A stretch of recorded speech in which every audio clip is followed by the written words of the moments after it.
You can send the voice notes to 0703 1756 537 or 8155 917 917. Also, I'm not doing this alone. Yesterday, I introduced to us our new family member. That's how I put it. Nima Talahi, her son, who is joining us today. Hi, Nima.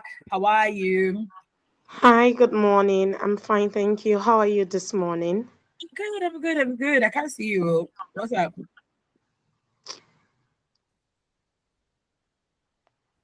Okay. Oh, can't see you still. Okay, Oh, while you're trying to sort that out, okay, we're just gonna get right into it. We are live on YouTube at WFM 917, and you can listen to us on the go via our website, www.wfm917.com.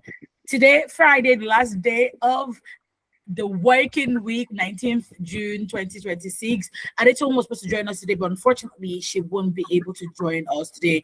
But don't worry, do not worry. We are very, very well and able. Myself and Nima are able to, carry on the conversation for today. If yesterday was proof that Nima is a formidable force on here. So yes, you want to excuse me, join us this morning before night will be open shortly. The moment they are open, please do well to call us on 07000 or 0800 1235 917. I have got so many numbers in my head that sometimes I get confused as to which number is the correct one. With that being said, let's jump right straight into the headlines for this morning. Okay, you ready to? We'll start off with the Punch newspaper. Let's sniff it a little bit because of the cold, but before you know it, it will clear. So yeah, bear with me this morning. Oh dear Lord, I didn't think of saying. Give me a second. But Nima, how are you? How was your first day yesterday? it was interesting. Okay, tell us why. Oh, well, I like my colleagues were lively and I was not made to feel like awkward and all. I was eased into the job slowly with a lively environment. Okay, good. When you got, did you have a headache when you go back home? Because I remember when I first started. Yes, I did. Yes. I had to sleep. Oh dear. It would go, it would leave shortly, but yeah. Okay, let's get into it. It's in the producers WhatsApp group, Nima. So starting off with the Punch newspaper, we have disaster averted as fire got 17-story bank building. We saw this morning. Most of the headlines had this morning, and we are glad because the last time that was last year. What was the story building on the island? One of the banks still, and quite a few people lost their lives in that fire explosion. So we're glad that there was no disaster and that the fire, even though the fire got at the whole building, there were no casualties. Next up, we have Nollywood stars mourn as Alex Ikubo is buried in Abia State. See, when I saw some of the videos yesterday, and it was sad. It was sad. May his soul rest in peace. Our thoughts and prayers are with his family members, his friends, even well wishers whose lives he impacted really, really greatly. All right, moving on to the Guardian, Nima. Okay. FG issues transition guidelines for new tax regime. Okay. Customs bat sign pact to tackle illicit tobacco trade. All right, moving on to This Day newspaper, we have National Orientation Agency canvasses implementation of law on discrimination against people living with HIV. We have had this conversation, I think, on her lens, where HIV is not contagious unless it is sexually transmitted. And vulnerable persons, regardless of whether you think, oh, how did they get that information is irrelevant, or your thought is irrelevant as far, or how did they get it. What matters is you treat people with respect and you leave them with their dignity intact. So I love that the NOA is canvassing the implementation of the law. At the end of the day, you're not even going to, unless the person tells you that they have HIV, I mean, you're standing next to or sitting next to, and you don't know what they have. You don't even know what you have. True. So, so yeah. Moving on, federal government unveils 5-year national regional development policy. Says document will guide operations. Those are the headlines from the This Day newspaper. The headlines from the Daily Trust newspaper. Natasha's suspension. Ireti Kinigbe confirms forgery allegation. Iyabo Obasanjo secures Ogun State ticket after rejoining PDP. Yes, for Natasha's suspension, Ireti King Gigbe confirms forgery allegation. If you recall, about a week ago, the former governor of Edo State, Adams Oshomale, had come out to say some signatures were forged. This week, he came out to say, "Oh no, I did not say they were forged," and he had mentioned the senator in the FCT as someone who didn't even know that her signature was forged, and now she has come out to say, "Yeah, I did not see the report, and I definitely did not sign anything." See, like they say on the streets, if they explain Nigeria to you and you understand it, then it means that Nigeria wasn't explained to you. It's like a joke, but to be honest, I find it highly irritating because, like, why can't they explain something to me and I get it? And it's all these things that just cause so much, I don't know, our reputation is just in the dust, basically, when it comes to these things, because we're not the only ones that are seeing this. People, the world is seeing these kinds of things, and then we are happy and comfortable with it. That's a no from me. Moving on to the Vanguard newspaper, Japa, only 55,000 doctors left for 220 million Nigerians. We are going to be talking about that this morning. It was one of the headlines for yesterday, but we couldn't get to it because Nimat yesterday came with a lot of energy, and then she carried us where we don't know, but we know where we're going to. But yes, we will get into it this morning. Still on the Vanguard, Ebola outbreak hits 894 cases in 1 month. From Premium Times, stop giving publicity to terrorists. Information Minister urges Nigerian media. Arresting journalists not the answer to media security dispute. IPI tells Nigerian authorities. Yes, yes, yes. Moving on to the Nation newspaper, we have federal government moves to prevent Ebola outbreak, sets up presidential task force. The NCDC has been, at the forefront of this, making sure that our borders are controlled. People that just making sure screening people who are coming into the country to prevent, the outbreak of Ebola in Nigeria. So kudos to them. Hilda Bassi becomes Guinness World Records icon. That is amazing news. Yes, moving on to the cable. FG, Nigerians willing from South Africa will leave before June 30th. Thames thrills guests with Me and You at Obama Presidential Center opening. Yes, we are going to get into Nigerians willing to return from South Africa, that headline as well. And Thames, we export, our music industry is such a great export, and we're glad to see that they are doing great things, because what you're performing at the Obama Presidential Center, that's amazing. We just hope that this cascades to different sectors of our economy, business, agriculture, finance, health, whereby, we actually, for health, our medical field, our medical doctors who leave Nigeria go ahead to do even great things or greater things in the countries that they go to. So yes, we hope that hopefully eventually our Nigerian passport will be able to make us travel anywhere. That's where I'm really, really headed. Yes. We hope so. We hope so. Daily Post, we have anger as Nigerian filling stations fail to reduce petrol price. Yes, I remember coming up here to say that 2 days ago, the fuel price had reduced to 1,175 naira.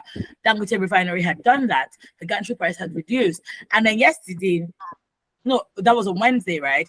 Wednesday, I was waiting to see the prices reduced. I didn't see anything. Yesterday, I didn't see anything. And I'm like, I hope that they are not bringing Obina's prophecy to pass, because when Obina had called earlier this week, he said nothing, the price won't go down. Let's not be cruel to each other. And we talk about this all the time, that Nigerians are the ones that do Nigerians. We don't mean each other well, as opposed to when you should actually be your brother's keeper. Just not to digress, on Monday during the big question, we had a question on it was, are Nigerians losing their empathy, or are they losing their conscience? And I remember telling the ladies in the studio that, look, anybody that says that Nigerians are empathetic is very, very far from the truth, because is it that we have empathy or we are sympathetic? Because if you are really, really patriotic or empathetic as a Nigerian, you will not want to take advantage of economic meltdowns or hardship in the economy to quickly make a profit. That's not you being empathetic at all. So I can understand this anger. To be honest, I'm in agreement with this anger. Anyway, in the Daily Post, we also have El Rufai 2027 may be Nigeria's last election, says Arewa youth groups warn. God, I beg. Okay, moving on to the Tribune newspaper. 30,000 people receiving free HIV treatment in Ogun, says Governor Abiodun Dapo. That's amazing. Then moving on to you still have one more? Yes. FCT court sentences 3 terrorists to death by hanging. And finally, in the national dailies this morning, we have pen pushing newspaper. Ogun State government bans graduation end of session parties across public and private schools. We did touch on this on Wednesday, yes, when Buki was around, and Ogun State is following suit. So if we have time, we might touch on this as well. Lastly, we have 23-year-old nursing student found dead in apartment. Landlord arrested. Ay, ay, ay. That's a young life cut short. Our thoughts and prayers are with the family members of this nursing student. I mean, you send your child to school, and then you're called to say that your child has died. No parent wants to hear that. No family member wants to hear that either. All right, we are done with with the dailies this morning. You want to do well to get you a copy. Better still, stick around with us as we get into the thick of things. Myself and Nima will be, touching on this. The phone lines are now open: 07000 or 0800 1235 917. You can text, WhatsApp, or send a voice note to 0703 1756537 or 08155 917 917. I'm trying to see which one. Okay, let's start with the Vanguard newspaper. Do not forget, we are live on YouTube at WFM 917, and you can listen to us on the go via our website, www.wfm917.com. Right about now, the time is 16 minutes to 8, and you're still on Women Radio 91.7 FM, the voice of women, Nigeria's first and only radio station for women and their families. This is the Daily News Review. My name is Fumi. Nima is also here on the program. Okay, let us get into it real quick. From the Vanguard newspaper, Japa, only 55,000 doctors left for 220 million Nigerians. It says that 16,000 doctors have emigrated in 5 years. And it's worsening Nigeria's mental health crisis. 85% of Nigerians with mental disorders lack treatment access. So basically, the medical doctors in the medical field have raised an alarm that the country's healthcare system is facing a dangerous manpower crisis, with only 55,000 doctors left to serve a population of more than 220 million people. Yesterday, yes, on Radio Doctor. One of the things that the doctor who came on, Dr. Hassan, said was that most public health centers that you see don't have doctors. And I think it was last year where we had delved into some PHCs in the south regions of Nigeria. It's one thing to say that they have PHCs, that they have primary health care centers. They were nothing to write home about. Some of them hadn't been used in months, not to even talk about in years. And this alarm was raised at the ordinary general meeting and scientific conference of the Association of Resident Doctors, Federal Neuropsychiatric Hospital, Japa, with the theme "Too few doctors, too many patients," and at the consequences of manpower shortage on the mental well-being of Nigerians. And these doctors, who some of whom were mental health experts, said that the present situation is worsening and access to psychiatric care is leaving millions and millions of Nigerians untreated. When I saw 16,000 Nigerian doctors have emigrated, I was like, what we know, there's been a brain drain in 2021. 2022, I was at the General Hospital. That's probably the last time I was there. And I had to go do a procedure there. And my cousin, who's also a doctor there, was taking me from one place to the other. She would go to one of her colleagues and say, Dr. So and so, what's a law? Dr. So and so, what's a law? And the hospital looked like a shell of itself, because it used to like be bustling with a lot of doctors.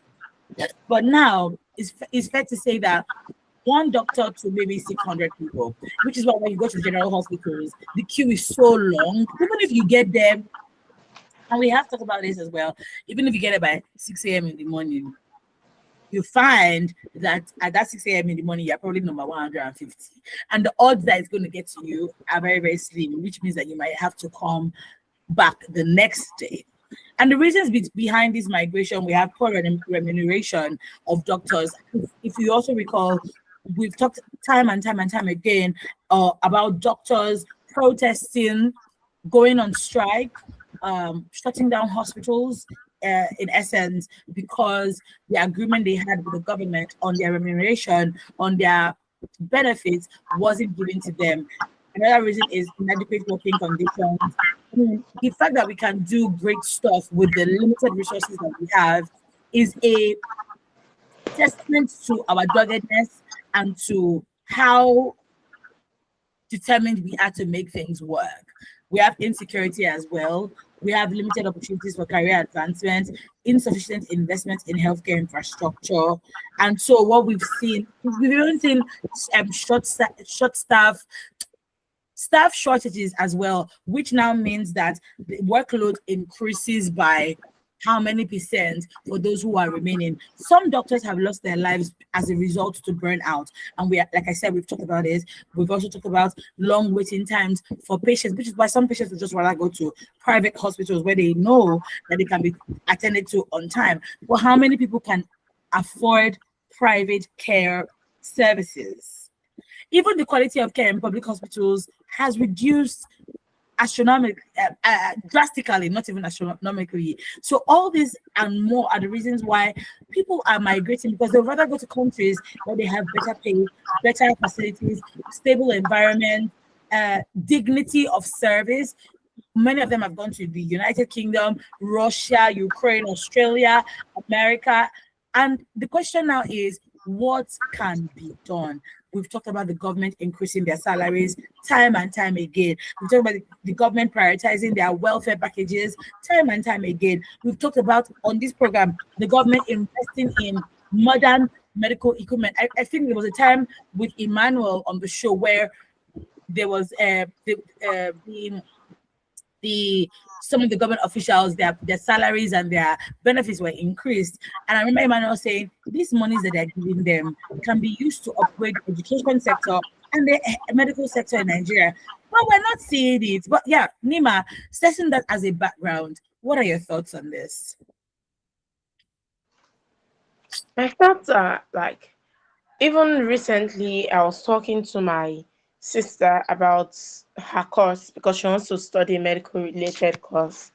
Then the next thing we'll tell her is that study something whereby if you even leave Nigeria, it would be useful for you. Already we are instilling that Japa syndrome in her because we feel Nigerian doctors are overworked and underpaid. They don't have better opportunities. And we've said many times that the government should increase their pay, Yeah. give them better bonuses and packages. We've been saying it for a very long time till Yeah. now. no improvement. But I also feel maybe if the government opens more opportunities for residency, improves residency, better infrastructure, it can be said enough, improve their salaries and their bonuses, their packages, maybe then they might be made to stay. Because what is making them Japa, the Japa syndrome is they have better packages there, they work better hours, Yeah. and like you said, they have dignity there. They are not treated as as dispensable people. They hold their medical practitioners in high Yes. esteem. So it's just left for the Nigerian government to restructure the whole medical profession line and the way they are treated, the way they are, the expectations we have of them. We expect them to give more and more and more while giving them less. And it doesn't work that way because they are human. Like they expect a certain amount of respect and remuneration for Mhm. the service they are giving. We just expect, oh, they are doctors, so they should be selfless, they should continue to take, but they also have responsibilities. They do. They have families to take care of, right? And if they're unable to take care of them due to poor salaries and poor benefit structures for them, then why not go somewhere else? The Japa syndrome started like a couple of years ago, I think post COVID or just shortly before COVID. And Professor Dr. Beg your pardon, Dr. Yassir Karim, who is a consultant psychiatrist at the Neuropsychiatric Hospital in Aro, had said that 94,000 doctors and nurses had left Nigeria since the Japa syndrome started some years ago. We call it the brain drain. So there's been a brain drain in the healthcare sector in Nigeria. I mean, this is the call to the government. Unfortunately, I cannot categorically tell you that the government is going to listen to anything that we have to say because our government are not they're not really looking at us because they're looking at 2027 election. At least this 2027 will come and go and then we can get into governance. And that's I think that is what is very, very disconcerting for me because shouldn't you be got for me, it just makes logical sense that as you are campaigning or prepping for the 2027 elections, why not do all you can in your power to make sure that everything goes well? So that as the sitting administration, you are guaranteed that people vote for you. Or, I mean, that's for the sitting government. I mean, it's a no-brainer. But unfortunately, we haven't seen in the last 1 year. I cannot tell you categorically that governance has been happening because we've had insecurity that has increased astronomically. We have um different sets of governance that is suffering. Special seats bill that I would always talk about hasn't been passed. You just see things in society. I'm wondering, is it not? Are we not in the same? Like at least use. There was a day I said use shame and do the work so that we can vote for you. Come You know, you said at the beginning that if Nigeria is explained to us, we won't be able to understand. so So, yeah, because it just makes to me it makes logical sense. It's like when you're at you were contesting maybe at university. I remember that at university, whenever you wanted to contest for maybe SUG president or student president or whatever, you did everything in your power. That's why you'll be seeing them going up and down. Or what do you need? Or what are your yes, complaints? You see them donating writing. dustbins and healthcare, listening to the students. It's a lot. It's a lot, and then we don't see. So it's like, how do we see that at base level? Even primary schools that do manifestos, they go about it because I've seen primary schools that do election, for head girl and all of that. Even secondary schools, you see them going to their classmates to ask them, what would you need? What would you like in your class? What would you like the teachers to do better? And they write it down. But in this case, with how bad the economy is going, instead, we're hearing, we're hearing rumors of, they want to increase tax, or they want to kill it, and I'm like, this is just being.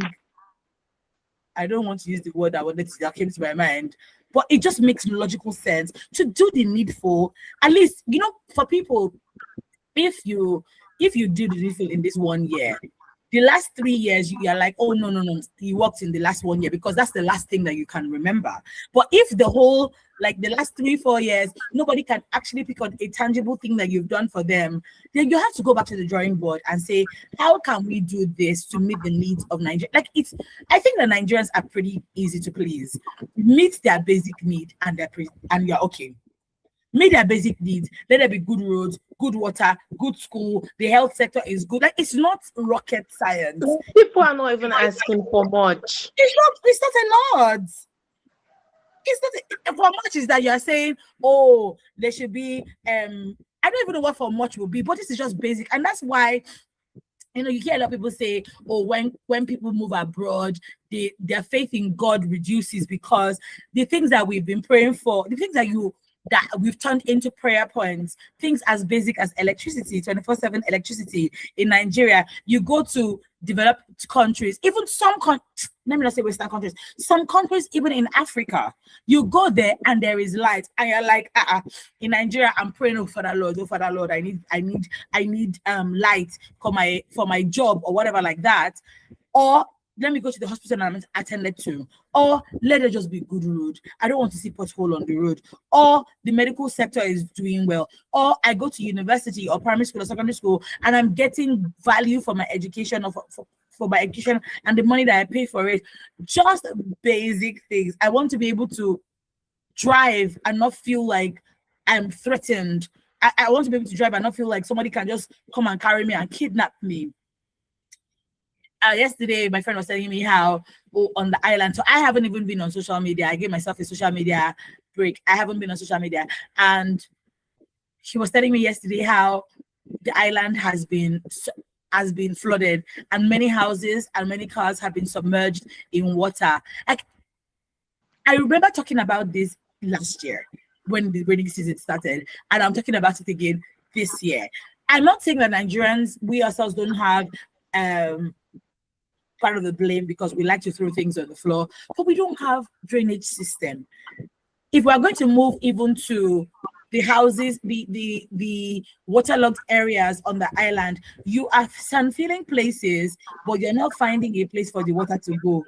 Like, you want to chase water away, but you do not plan well for where the water is going to go. Or how do we move the water back into the Atlantic Ocean? So the water is coming back because water will always find its ground. I know we're talking about medical field, but all these things are intertwined. We're just asking for the barest minimum, and the government is seeming like they are unable to give it to us. I don't know. Anyway, the phone lines are still open: 07000 917 917 or 800 1235 917. You can text WhatsApp us on 0703 1756 537. Let's head on to the next headline. This one, Nima, would you like to take the one from the Punch newspaper? Federal government sets June 30 deadline to evacuate Nigerians from South Africa. Or do you want me to take it? Oh, I can take it. Federal government sets June 30th deadline to evacuate Nigerians from South Africa. The federal government has assured Nigerians in South Africa that all citizens who have signified interest in returning home amid ongoing anti-migrant violence will be evacuated before June 30th. This is as the government warned that it may review options against South African businesses operating in Nigeria, including MTN, MultiChoice, and Stanbic, as the situation has taken a particularly troubling dimension.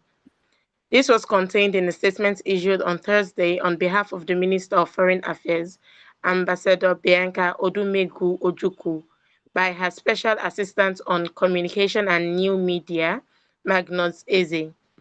The minister said the Tinubu administration remained committed to the safety and welfare of Nigerians abroad and would ensure that no citizen willing to return from South Africa was left behind. Which is very good. I want to start thinking. Yeah, there was something that she also said about how the late Nelson Mandela,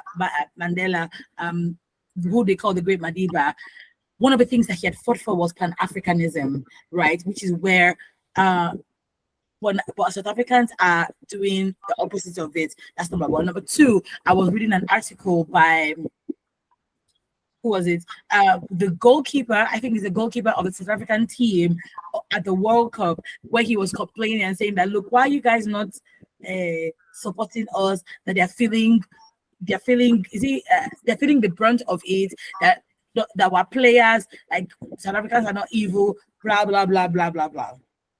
Now the question is, and I think she had said, well, my question was that there was an MOU that was signed with Nigeria. That's a memorandum of understanding that was signed with Nigeria in 2025, right? And that MOU says that it was intended to protect the lives and property of citizens of not just South Africans, but also Nigerians. So we have companies, like you rightly said, we have South African countries in Nigeria. We have Nigerians who live in South Africa as well. And when you see all these things, all these moving parts, it makes you sad, because as an African, you're wondering, how are we experiencing such great stigma in Nigeria? Or not in Africa, not just in Nigeria. How is it that you are fighting against your people? There was an article I also saw, Nima, where Malawians were. So it's not just us that are being chased from South Africa. We have Malawians also being chased, and that's even really sad, because their government hasn't been able to move all of them. So because their country is not so far from South Africa, they are going by bus. So the first bus has gone, and then they've had to be evacuated from their homes. In fact, some of them, their landlords told them, sorry, we're going to have to move you, because they told us that if we allow you guys stay, they're going to burn down our houses or our businesses. So to save their businesses and their properties, they're asking, foreigners to leave their properties. So what's now happened is they went to an open field to go and stay, sort of like an IDP camp. And this is happening in Nigeria, in South Africa. This is happening in big 2026. When this starts, I don't know, have you been following this news? Yes, I have. Okay, tell us your thoughts. You mentioned Nelson Mandela pushing for Pan-Africanism. Yeah. When I see news about South Africa, I just remember the then patriots, the likes of Kwame Nkrumah, this man from Tanzania, Yeah. all of them, like, they wanted one Africa. Africa should be one. For crying out loud, we're Africans. Yeah. There shouldn't be so much discrimination amongst us. The color of our skin, the length of our hair. South Africa is doing a lot right now, saying Nigerians should leave their country.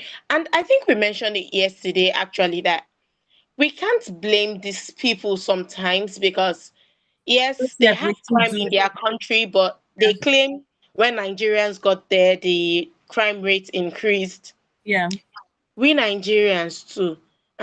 Come on now. Every time. No, because now insecurity in our country, we can't sanction their country per se, South Africa per se. Yeah. Not even to mention UN. I don't know what UN is doing right now, because we are all members of UN. I don't understand. Basically, it's just a lot. I like saying it's a lot. It's a lot. South Africa. Go ahead. South Africa, what they need right now is for someone to tell them to stop this genocide, this xenophobia. They need to stop. They need to be stopped. How to stop them, I don't know. I was in Rwanda in March, and I had gone to the Kigali Genocide Memorial Center, and I remember leaving that place angry, because I could see a recurring theme with most African countries. And the fact that our presidents or our country people, Africans in general, are not seeing that this is seeming like an agenda, right, against Africa, because Africa has been blessed with so much resources, mineral resources, agricultural resources. Interestingly, I remember using this example. while I was studying, is it history or something with my daughter for her test, in the book they wrote that after independence, or was it before, during colonialism, the Western world came. They took our granite oil to their country. They took our cotton, our cocoa, and all of that. So we do have. I'm saying that to say that we've been blessed with natural resources, and we can't sit back and realize that this thing is a ploy, right, to get us to be so disunited, so disenfranchised, so that their agenda can come to pass. Now, in Rwanda, one of the causes of the genocide in Rwanda was that a certain set of people in Rwanda believed that they were better than another set. They now believe that the other set, they needed to kill them, vanquish all of them, so that they can enjoy life at its fullest. That was number one. Unfortunately, it wasn't that this mindset was given to them by themselves. It was whispered to them by those in Denmark, the French, all of them. And when I saw it, I said, this thing is also happening in many countries. If you go to Kenya as well, there is racism in Kenya, whereby there are areas in Kenya that only white people that stay, and then black people stay. Now, there are some black people who believe that they're better off than. There's some Kenyans who think they're better off than their fellow Kenyans because they're the ones that are in close circle with the white people who have come to stay in Kenya. Same in South Africa. You see that the South Africans are fighting each other, and then when they finish fighting each other, they're like, oh, who's next to fight? Oh, the foreigners. Now, the question is, are black Africans the only foreigners in South Africa? You have Indians there, you have French people there, you have a lot of white people there. And I'm like, why is there so much vim for your fellow colored Africans and none for the Oimbos, the white people who are there? And that's why I'm saying that there's an agenda. And we all have to, as Africans, to be like, something is happening. We just need to pay attention. We're not paying attention. That's what it is. We moved from colonialism to imperialism and now back to colonialism, but we just gave it a different name, neocolonialism. Yeah. They have gone, but their mindsets, they've put a particular mindset in us that, oh, they are better, we can't do without them. Yeah. So that's why you see our fellow Africans targeting Africans but leaving the white people. Because, like you said, blacks are not the only foreigners in South Africa. So why are the blacks being targeted by our fellow blacks, to say the least? Makes no sense. It's so mind-boggling, to be honest, because like Nigerians, Ghanaians, Malawians, there's nobody who is not experiencing, this horrible crime against humanity in South Africa. So when this what's his name, when the South African footballer came and said, oh, we are because here's the thing, you can come out and say, oh, you're not racist, oh, you're not xenophobic and all of that, but we are not hearing you talk against your country people who are committing these crimes on your fellow Africans. You're not seeing it. You're not saying it. Even the government is not saying anything about it. And you're wondering, so what's the point? One of the things that Bianca Ojukwu had said, we're going to have to take action against maybe the South African companies that are in Nigeria. Because what they live, I think Nigeria is one of the countries where people can come and then they are okay. Like nobody is shouting, oh, go back to your country, whatever, and things like that. But we're seeing this. It is disheartening. It is so sad. It's so sad. 2 months ago, I was going out and then I saw white men in the car, this big Jeep. They were sitting at the back seat, not even the passenger seat. Yeah. And the black man was driving them, a Nigerian. Then I told my sister that, do you know, if I was the one in Canada, a white man wouldn't drive me. I would most likely be the one to drive because I've gone to their country seeking opportunities. So they employ me. But it's so weird that they come here to Africa, to Nigeria, then they employ us to work for them. We are the drivers, we are the domestic help. Like how? Who do It's Nigeria? who do Nigeria? That's the question. And like you said, excuse me.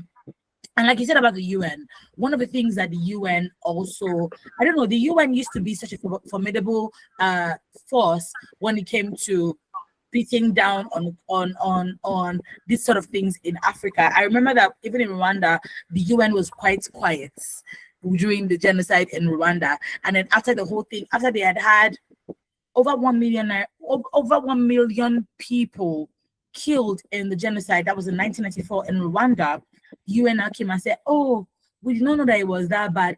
You say, at what point do we need to beg you to come out and have a conversation with the presidents of South Africa? Sit them in a room, because even the president of South Africa, yes, he's been warning them, yes, he's been saying, but you are not. There's no. What is the English of it? It seems like you've lost your authority, and there's no weight behind your voice. That's what happened to the League of Nations. So I don't know if UN is also towing that part.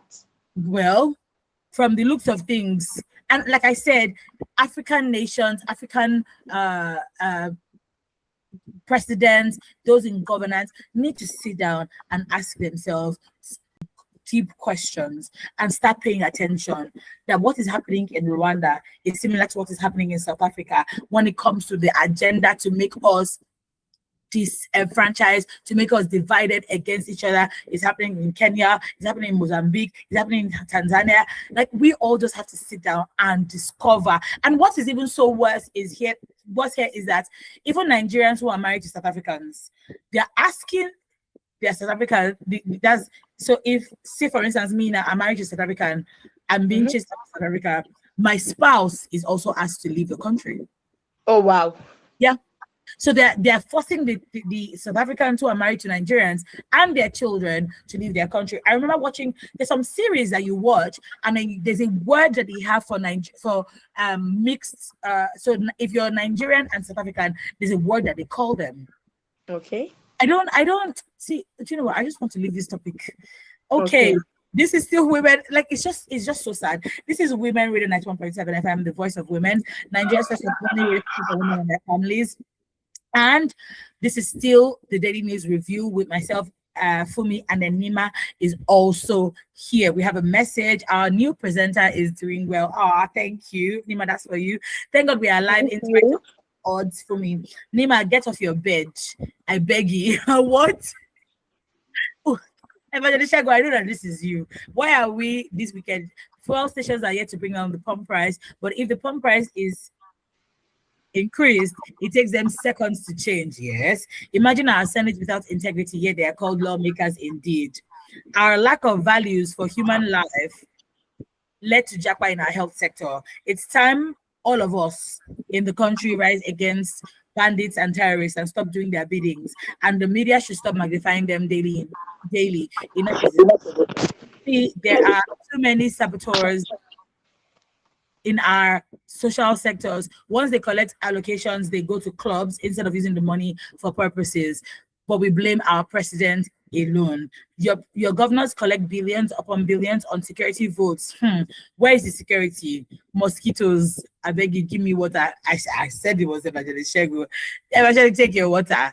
He also says, for me, we are treated by what we call ourselves and how we treat ourselves abroad. Well said. We lack respect for ourselves and our country. We degrade, dehumanize, even derogate ourselves with all our sterling qualities. Until we stop condemning ourselves, we stay condemned. Those that come from America, Europe, even Asia, come here to be loads. What are we for me? That's $1 million question about the Shagun. Really, what are we? And thank you for the compliments. We have a call. Hello, good morning. Good morning. Good morning, Evangelist Dixon. Good morning, Yes.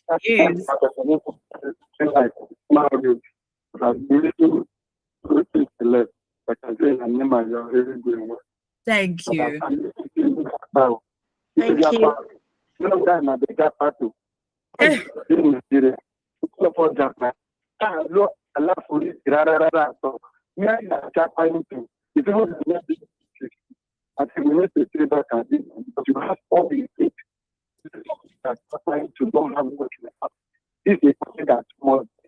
Because of our corruption, get that's why we are where we are today.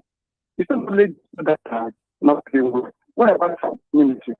That's how much is and then when you look at the in America, they are fully educated.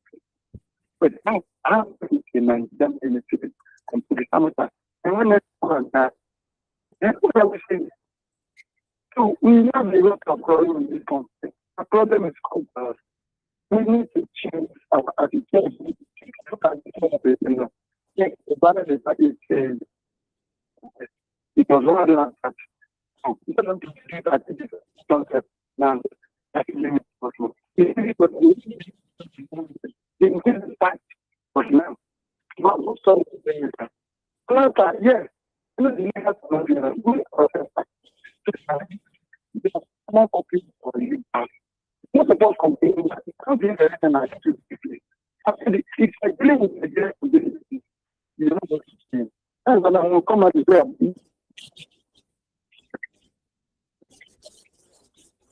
Hi, Dixon. We are finding it difficult to hear you. The line isn't clear anymore. Okay. While we wait for him to call back. 070917917. 0800 1235 917. Those are the numbers to call. You can text, WhatsApp, or send a voice note on 0703 1756537 or 8155 917 917. The last one we're taking this morning, the time is 17 minutes past 8, and this is still the daily news review with myself, Fumi, and Nima. Ogun State government bans graduation end of session parties across public and private schools. Nima, did you have end of session parties when you were graduating from primary school, secondary school? From primary school, yes. From secondary school, no. Okay. So what do you think about this ban? So this ban is happening in Imo, Abia, Benue, Delta, and then Ogun State. I don't know if it will enter Lagos. I don't know if it will enter Lagos. But what are your thoughts on this? It makes sense to me. Okay, why? Because I don't know. I just feel You can't say you don't know. It's a lot of money, actually. When you Yeah. hear some schools and their graduation prizes, I'm like, for just a day. Some schools set their graduation parties prices, yes, to such an exorbitant amount that it almost rivals the school fees. I'm like, why? For Yeah. just a day party, what is the value of the party? What are the children getting from the party? Just to be happy or what? And if you want your children to have a nice day, you could always take them out. So Yeah. it's not necessary to pay so much. Then also because of the insecurity in the country at the moment, I feel it's also a nice idea because Yeah. having loud parties, and most times end of session parties tend to be loud. Having loud parties attracts attention. Then like people know, okay, yes, at this point schools We will have have another call. their Sorry to party. interrupt you, Okay. Nima. Hello, good morning. Hello, good morning. Good morning. Good morning. We cannot hear you. Please do well to call us back 0700917 or 800 1235 917. Okay, yes, Nima, please go ahead. Okay, so many people know maybe July, August are the times many schools hold their parties, and the students and their parents might as well become targets. Because, okay, so around this time, schools hold their party, people with evil intentions prepare for their attack and all. So it has to do with the prices, the financial burden it might impose on parents, because most parents won't say, oh, my child stay home, I'm not going to pay for the party. Yeah. Once their children's friends are going, they won't want to make the children sad. Yeah. Obviously, they would want to pay. So it's a lot of burden on them, then the security. So it makes a lot of sense. Kudos to the Ogun State government for this. And that's my opinion. All right, we have a voice note. Benjamin, please play the voice note.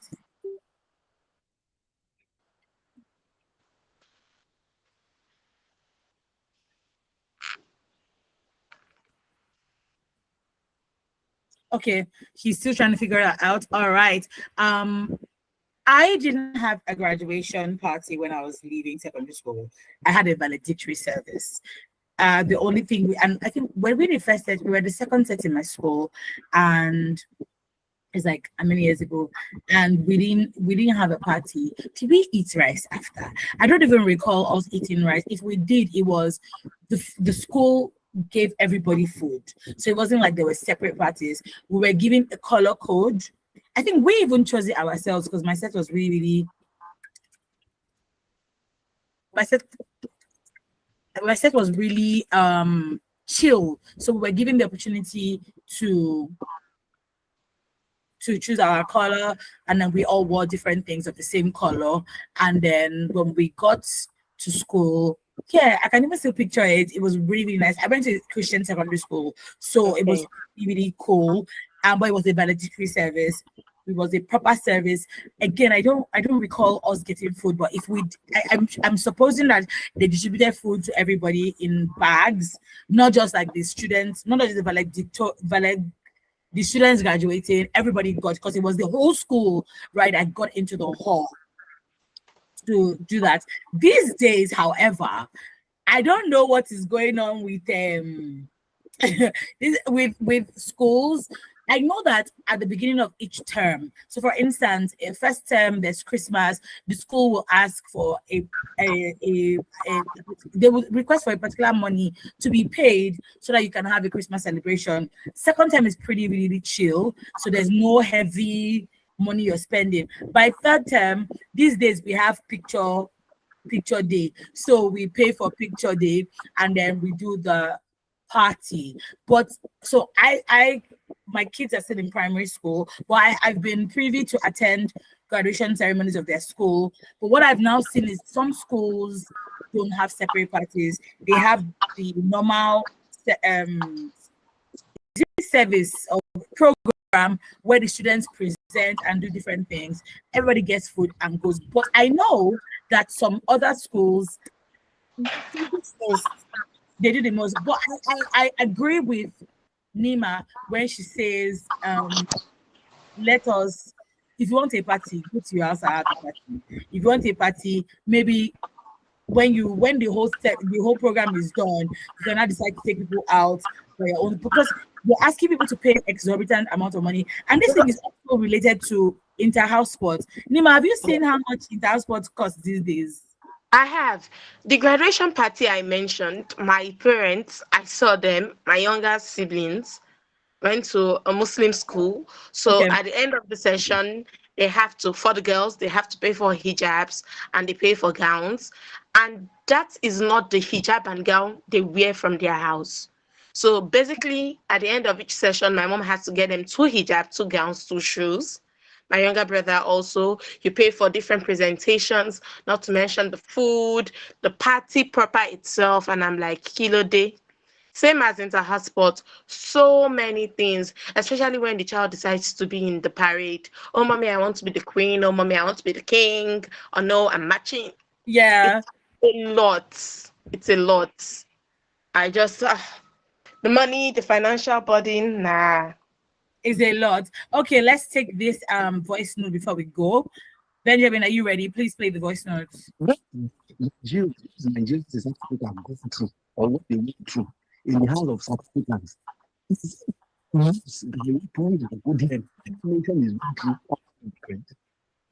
How many are the people in South Africa that they say they should leave their home? If you don't have people you are in South Africa, please return back to your village. Go back to your state, village. You have a place, go to your country. If you are you have their papers, and you are going to another man's land to go and face issues,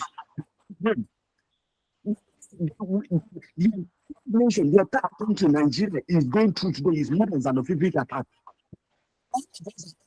Detention, serious detention.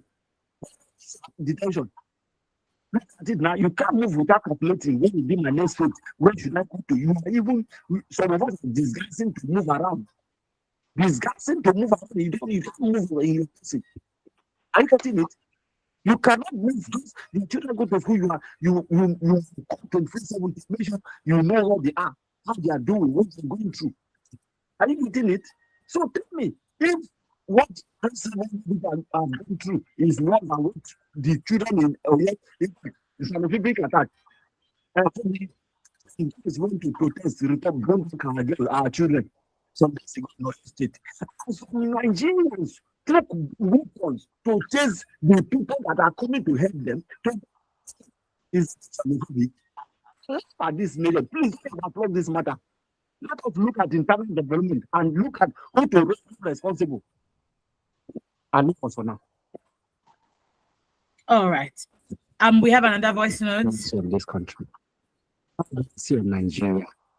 Let's see. No, Nigerians have mercy. Good morning, Nigerians. Our lady and the my good morning to everyone. Mr. Prince on the line. Yes, please. I want you to look at Nigeria as a product now, okay? And put your product in a show glass. And the show glass from this country, preferably outside the African continent, come and meet you and ask you, what is your product? What is the name of the product you are selling? You are able to give the name because you are the owner of that product.